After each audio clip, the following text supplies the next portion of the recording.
अपघातग्रस्त विमानाच्या पायलटचा डिसेंबरमध्ये 50 कोटींचा विमा काढला आणि जानेवारीत अपघात झाला। विम्याच्या पैशासाठी घातपात घडवल्याचा अमोल मिटकरींना संशय। ठाकरेंच्या दबावामुळे भाजपने मुंबईत मराठी महापौर दिला। रितू तावडेंच्या उमेदवारीवरून संजय राऊतांनी भाजपला डिवचलं। बांगलादेशी घुसखोरांवरून संजय राऊतांचा भाजपवर गंभीर आरोप। बांगलादेशातील हिंदूंच्या कत्तलीसाठी अर्थसंकल्पात कोट्यवधींची तरतूद। राऊतांच्या आरोपांनी महाराष्ट्रात खळबळ। विधान परिषदेच्या 9 जागांसाठी मे महिन्यात निवडणूक। उद्धव ठाकरे पुन्हा विधान परिषदेवर जाणार कायची उत्सुकता। महायुतीचे जास्तीत जास्त उमेदवार आमदार होणार। सोलापुरातील ढाब्यावर 2 ईव्हीएम आल्या कशा? सीलबंद ईव्हीएम जिल्हा प्रशासनाच्या ताब्यात। सोलापूरकरांमध्ये वेगवेगळ्या चर्चांना उधाण।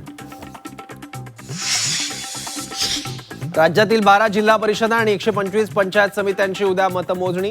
कोण विजयाचा गुलाल उधळणार याबाबत उत्सुकता। आमदार विलास भुमरेंच्या मुलाच्या हाताला शाई लावणं अधिकाऱ्यांना भोवलं।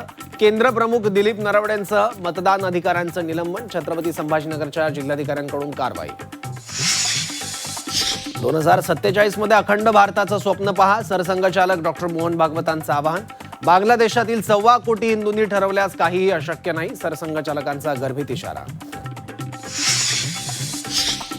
संघाच्या कार्यक्रमात सलमानच्या उपस्थितीवरून संजय राऊतांचे टीकेचे बाण। सलमानला कार्यक्रमात बोलवलं त्याबद्दल कौतुक। आता मुस्लिमांनाही खुलं आमंत्रण राहणार का? राऊतांचा सवाल। आदिवासी वसतिगृहात निकृष्ट दर्जाचं जेवण। कंत्राटदारानं नेमले उपकंत्राटदार। आदिवासी विकास मंत्री अशोक उईकेंच्या जिल्ह्यात घोटाळा उघडकीस।